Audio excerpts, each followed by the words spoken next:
Hello and happy Friday, everybody. Here's what's coming up tonight on Now. Thanksgiving is next week. Lots of people will be going shopping, but where's the most inexpensive place to get all the stuff you need for Turkey Day? We'll do some comparison shopping.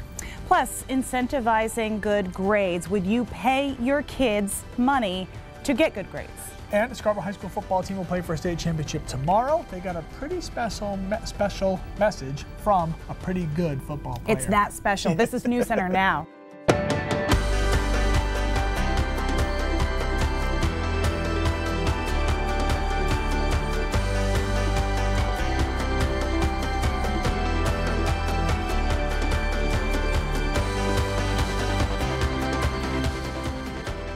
Hello, everybody. Happy Friday to you. I'm Lee Goldberg. And I'm Amanda Hill. Because the weekend's coming, let's get right to the important stuff.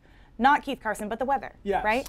Maybe not the important person, but the stuff he's talking about. I knew what you meant there. Mwah, much love. Keith. More importantly, I wasn't the lead, let's face it. It just happens sometimes. And it's a little bit windy out there right now. Wind gusts between 20 and 30 miles an hour. Look at Greenville at 41 miles an hour. As you can see, though, the winds are kind of dwindling across southern and western Maine, and that will continue through the rest of tonight. Temperatures, though, going to be pretty cold tonight. We're already in the 30s, 20s here.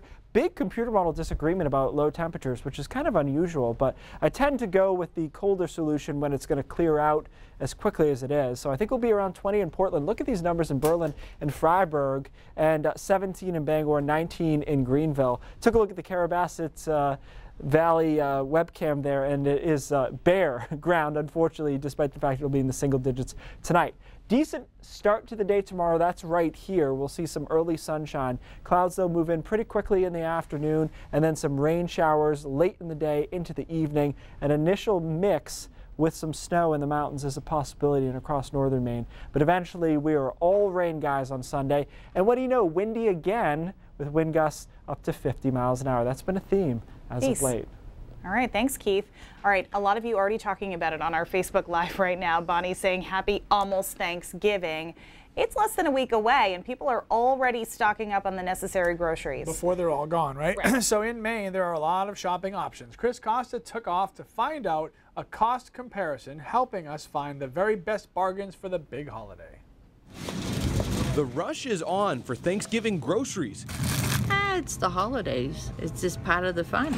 In search of the lowest prices, we shopped at 4 different stores: Hannaford, Shaw's, Market Basket, and Walmart.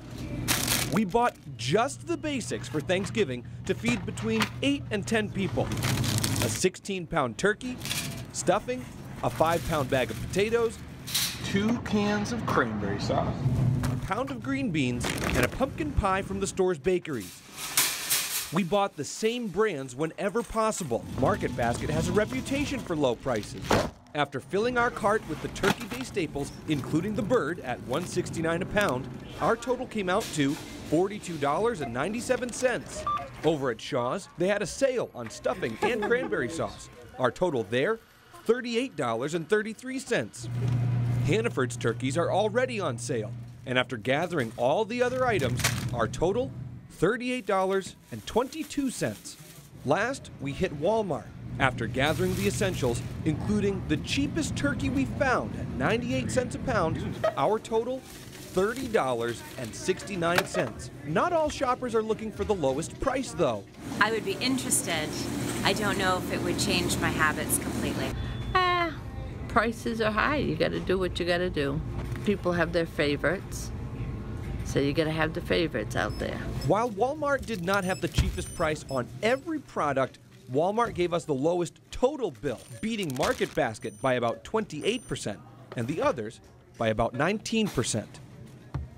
Now, some places charged for shopping bags, which is part of the town ordinance, and others did not. So if you want to see the total breakdown for each item's prices, you can head over to our website. And just so you know, the food did not go to waste. The people at the Boys and Girls Club of Greater Portland took the meals as a donation and said they are going to distribute it to families in need. Great. Good. Well done, sir. All right. I'm hungry after watching that. All right. Thank you.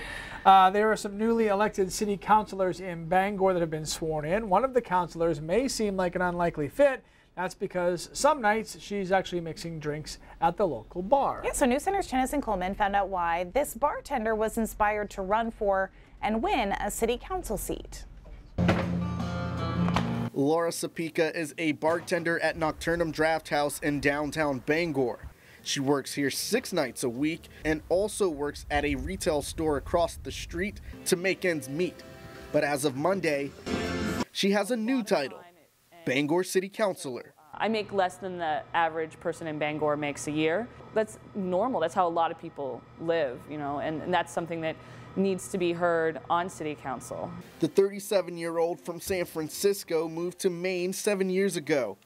This bar is where she has met many of her friends and campaign supporters. And it's also where we met over a cold glass of water. To many, Sapika's experience in the service industry represents the day-to-day grind of everyday Mainers who do not work in more lucrative fields. They were really excited that I was going to get in there and kind of shake things up. Did this job kind of prepare you in a way for running? I would say definitely, yes, very much so. You have to walk up to a table and you only have a certain amount of time to talk to people. There's definitely a correlation there between public service and running for office and actually serving. Sapika decided to run for city council in 2016, citing a lack of diversity in the council chambers. She raised over $3,000 in donations and joined Emerge Maine, a program that trains Democratic women on the campaign trail. Now her mission is to represent women and servers in our community. And though her journey to public office has not been easy, there were times where I didn't want to go out and knock doors. I wanted to sit on the couch under a blanket and snuggle my dog and watch Netflix. She hopes her story will inspire everyday Mainers to break down barriers in their own lives. In Bangor, Tennyson Coleman, News Center. Alrighty, a Maine football team has a pretty cool fan. Keep working hard and get that win. We'll tell you which team Gronk will be rooting on this weekend. Also ahead. People have called and are offended by this language. A sheriff's Facebook post went viral looking for the owner of a truck with a profane message for President Trump. But the owner says it's free speech. You'll get to tell us what you think coming up. What's up, Lance? What's up, Red Storm? Good luck in the playoffs. Kick some booty, keep working hard, and get that win. Let's go. Patriots superstar Rob Gronkowski and his brother Gordy sent a special pump-up message to the Scarborough High School football team. Tomorrow night, the Red Storm will play the Wyndham Eagles. Scarborough is fighting for its very first Class A state championship, and Team Gronk is on board. Let's go. All right. It is a debate that has people really fired up on social media. A woman in Texas was put on blast for this sticker over here on the back of her truck. Yeah, the local sheriff posted it to Facebook saying they were prepared to charge the truck's owner for disorderly conduct, but our media partners in Texas tracked down the driver. And she says this is political free speech protected by the First Amendment. So we want to know what you think right now on today's Pulse poll. Should the driver be criminally charged? Go to pulse.newscentermaine.com to vote on what you think. Marcelino Benito has our story. The owner of this white truck says she's had this F Trump sticker since the president was first elected. Tonight, she's stunned and angry that the sheriff would suggest she might be charged for something she considers free speech. If you found me, he can find me. Mother of 12, Karen Fonseca, is disgusted that Sheriff Troy Nails took to Facebook instead of picking up the phone. He's a sheriff. He has every means of finding out that information. The post showed a picture of Fonseca's truck with a huge white decal. F Trump and F you if you voted for him. It reads, it went viral in minutes. People have called and are offended by this language. I want to reach out to the owner of the truck and just say, hey, listen, the last thing we need to do is see anyone have any type of confrontation over the language on your truck. In the post, Nails says there's a prosecutor who would accept disorderly conduct charges against the owner. They're fighting words because now you're challenging an individual. You're focused on that one person because it says an F you for voting for him. And that person gets offended and all of a sudden screaming and yelling. Now you have a breach of the peace. And that's what something like this could lead to. But this family's opinions have been riding around Fort Bend County roads for nearly a year. We've had a few that go ahead and shoot you the finger. We checked with the Fort Bend County DA, and he told us there's no way they'd ever accept a charge against the owner of the truck simply over the profanity on it. No law in the state handbooks against freedom of speech, and Texas does not have a law against this. I've been stopped numerous times, and they could not write a ticket. They apologized. Sheriff Nails made clear he doesn't plan to pursue this any further, says he only wants to talk to the owner.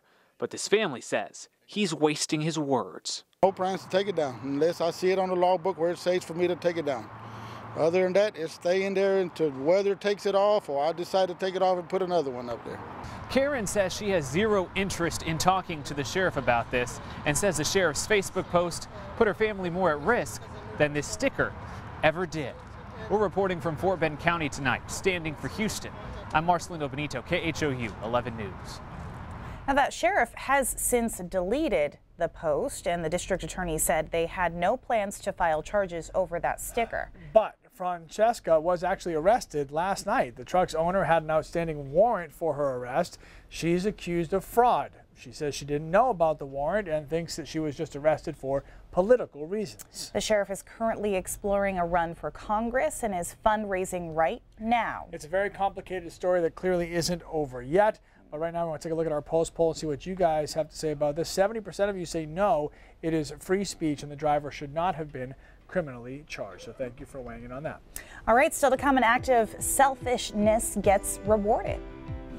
Unfortunately, all the iPad minis were sold out, so I had to get a full-size iPad. Oh no.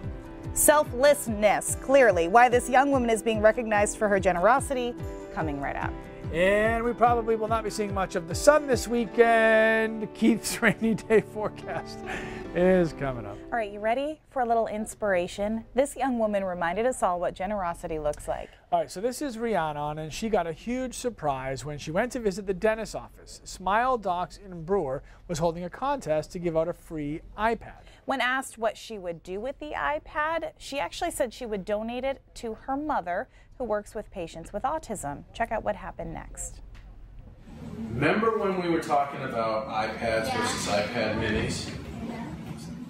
Unfortunately, all the iPad minis were sold out, so I had to get a full-size iPad. Oh no. Oh my god. And then I found out, I'm like, wait a minute. She was the one that said she was going to donate it. So I said, well, why don't I buy two? Then you get to keep a brand new one and you have one to donate. Oh, thanks to Joanna and Dr. Liberator for sending us that video. So sweet. All right, well, next week's Thanksgiving holiday means most people will be loading up on food, more food, and more food. There are others who may be going without. Yeah, Caring for Kids in Bristol, Maine is run by Jenny Pendleton, and she and other volunteers spent part of today making up double bags for kids in pre-K through 8th grade. They send 60+ kids home each weekend with extra food, and when the holidays come, the kids get double. When the kids have vacation, we can try to do a double bag so we know that they're all set for the whole week. Because I know what my kids eat when they're home. Kids eat, they munch, you know.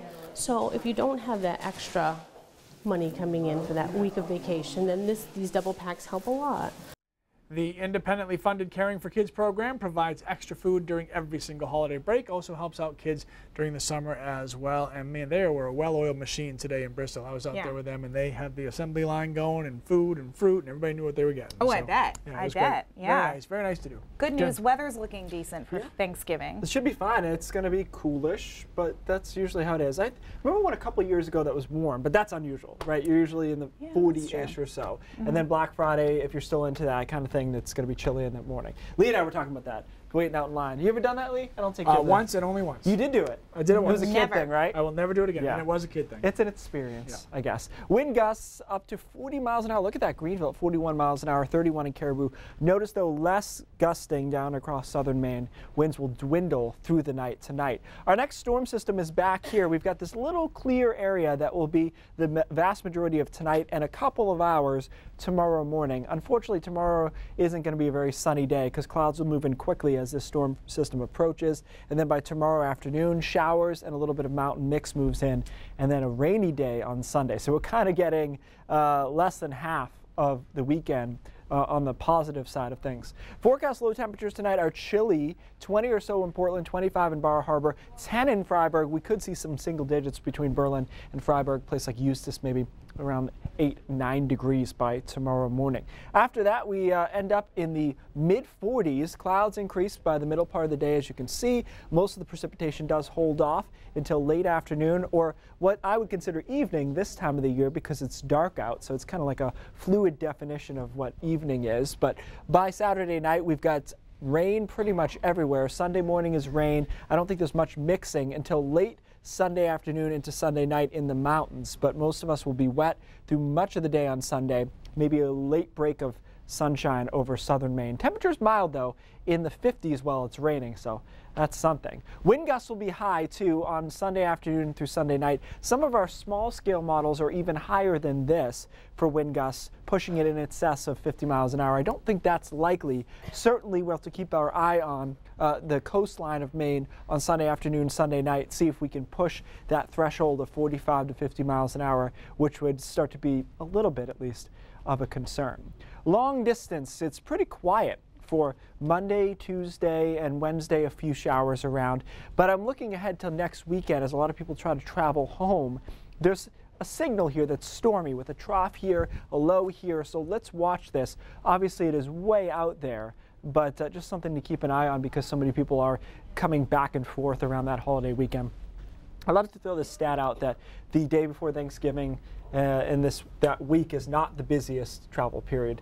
It's just one of those things that we keep repeating until we think it's true. Thursday itself, Thanksgiving itself, not bad.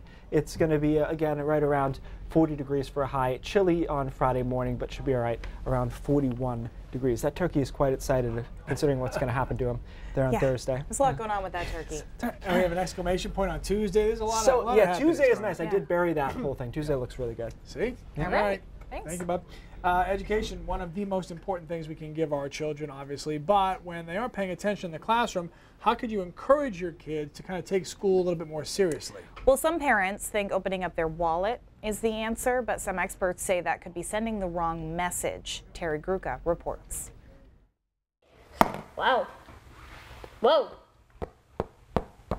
Motivating kids can kind of feel like a game. It's your turn. You try one thing. Pay the papa. Fine. Anybody on that one? If that doesn't work, you try something else. You made straight A's. Collect $100 from the bank. The Mills family seems to have found a formula that works. They pay me for my grades on my report card. Like year, they started paying 12-year-old Ella for good grades. She gets $5 for an A, $3 for a B, $1 for a C. School is like a job, pretty much. And so now, instead of being like an intern, not getting paid for something, I have a real job and I now get paid a lot. I had watched a Freakonomics and they had talked about incentivizing grades with kids, and when some research had been done on it. And I was interested in the idea that the job for the child is to go to school every day and perform, just like we do every day at work. There have been a lot of studies on this issue. Most show students do better when given money for concrete tasks like reading a book or completing classwork, not just for getting a good grade. But it really may boil down to one thing. You have to know your child, not just what motivates them. Psychologist Dr. Hillary Cawthon says typically parents will see an initial improvement, but it can backfire. The problem is sometimes these kids that are naturally already succeeding, when we give them that money for the reward, it totally takes away the joy for learning. Yes. Give me $1. Pay your father. Ella's dad doesn't see the harm in paying up. She either performs and gets the money, or she doesn't perform and doesn't get it. And they do more than cough up cash. The other catch to this is we opened a savings account for her.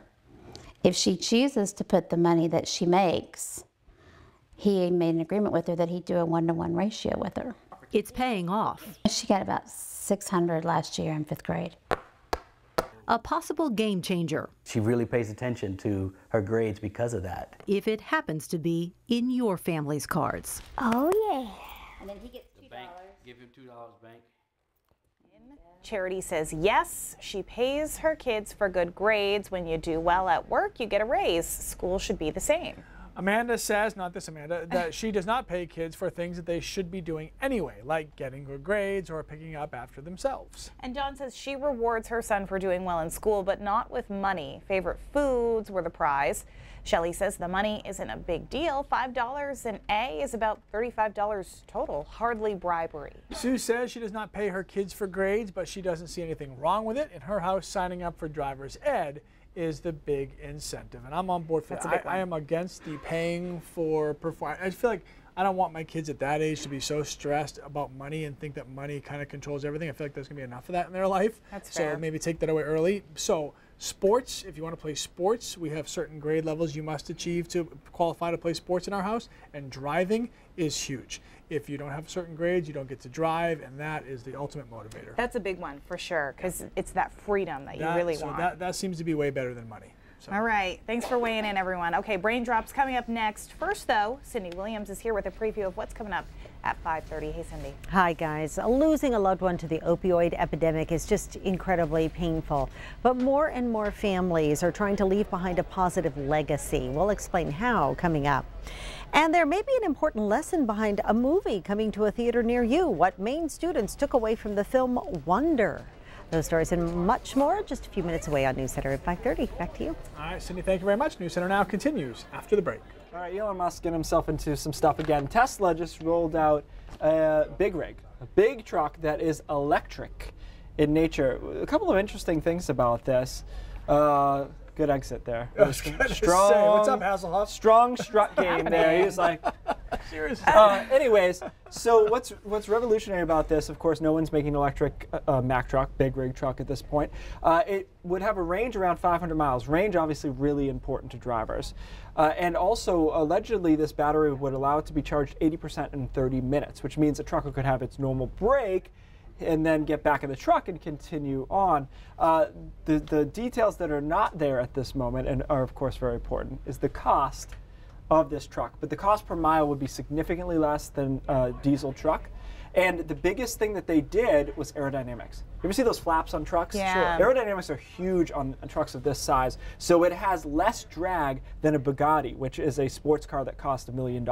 So it is just flying through the air. Wow. The cost is going to be big, but people are very interested. The stock jumped today in response to this idea. So will that actually where do you plug in for this thing too? Like, you where's have to the get power coming It's a charging station, and so truck stops would have to get on board, obviously. But I mean, think about how much emissions this is and cost that you're cutting if they can get this done. And wait till they can self-drive. He's got big ideas, this guy. All right. News Center 5:30 starts right now.